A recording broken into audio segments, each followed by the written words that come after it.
اعوذ باللہ من الشیطان الرجیم بسم اللہ الرحمن الرحیم وقالوا ان ہی الا حیاتنا الدنیا، اور وہ یہ کہتے ہیں کہ نہیں ہے مگر ہماری بس دنیا کی زندگی، وما نحن بمبعوثین، اور کوئی دوبارہ اٹھنے کا معاملہ نہیں ہے۔ یہ جان لیجیے جیسے آج بھی کفر اور الحاد کے مختلف شیڈز ہیں۔ ایک ایسے بھی لوگ ہیں کہ جو اللہ کو تو مانتے آخرت کو نہیں مانتے، ایسے بھی لوگ ہیں جو اللہ اور آخرت کو مانتے رسالت کو نہیں مانتے۔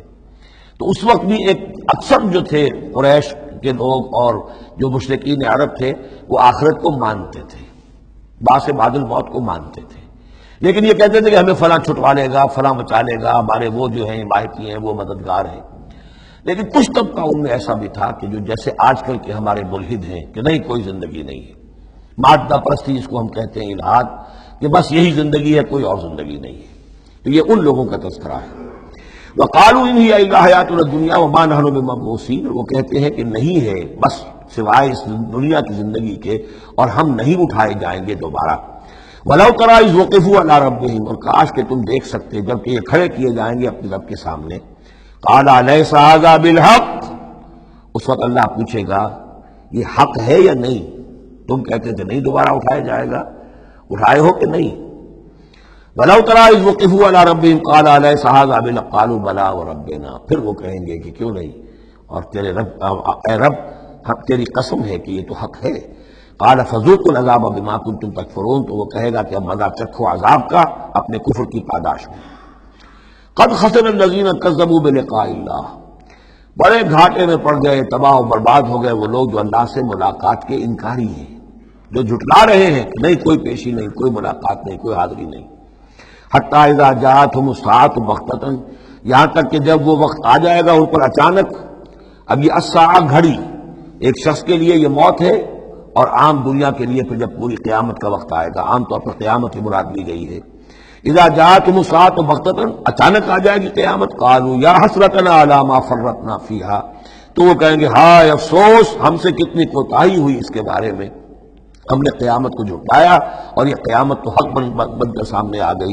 وَهُمْ يَحْمِلُونَ أَوْزَارَهُمْ عَلَىٰ ظُهُورِهِمْ، اور وہ اٹھائے ہوئے ہوں گے اپنے بوجھ، گناہوں کے بوجھ، کفر اور شرک کے بوجھ اپنی پیٹھوں پر۔ أَلَا سَاءَ مَا يَزِرُونَ، آگاہ ہو جاؤ بہت برا بوجھ ہوگا جو اٹھائے ہوئے ہوں گے۔ وَمَا الْحَيَاةُ الدُّنْيَا إِلَّا لَعِبٌ وَلَهْوٌ، اور نہیں ہے دنیا کی زندگی مگر کھیل اور کچھ جی بہلا لینا۔ یعنی اس کو یہ نہ سمجھیے کہ دنیا کی زندگی حقیقت نہیں ہے، تقابل میں کہا یہ جاتا ہے، تقابل میں آخرت کے مقابلے میں اس کی یہ حقیقت ہے۔ ایک شے ابدی ہے، ہمیشہ ہمیش کی ہے، ایک شے عارضی ہے، فانی ہے۔ لہذا جب تقابل کریں گے، جیسے کہ دعا استخارہ میں فَإِنَّكَ تَعْلَمُ وَلَا أَعْلَمُ، اے اللہ تو جانتا میں نہیں جانتا، اس کا یہ مطلب تو نہیں کہ انسان کے پاس کوئی بھی علم نہیں، لیکن علم اللہ کے علم کے مقابلے میں، چاہے نبی کا علم ہو، فرشتوں کا علم ہو، کچھ نہ ہونے کے برابر ہے اللہ کے علم کے مقابلے میں۔ فَإِنَّكَ تَعْلَمُ وَلَا أَعْلَمُ۔ اسی طریقے سے یہاں یہ ہے کہ یہ چیز در حقیقت جو ہے لعب اور لہو، ورنہ یہ کہ حضور نے فرمایا اور صحیح فرمایا، صدق ما قال، کہ الدنیا مزرعۃ الآخرہ، یہ دنیا آخرت کی کھیتی ہے۔ اگر تو یہ سمجھ لیا جائے یہاں بو گے تو وہاں کاٹو گے، اگر یہاں بو گے نہیں تو کاٹو گے کیا؟ یہاں بو گے تو فصل کٹے گی وہاں۔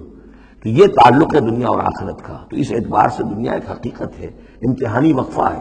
لیکن جب آپ تقابل کریں گے دنیا اور آخرت کا تو اس کی ابدیت، اس کی شان و شوکت اس کے مقابلے میں گویا کہ یہ نہ ہونے کے برابر ہے۔ یہ 3 گھنٹے کا ڈرامہ ہے جس میں کسی کو بادشاہ بنا دیا، کسی کو فقیر بنا دیا۔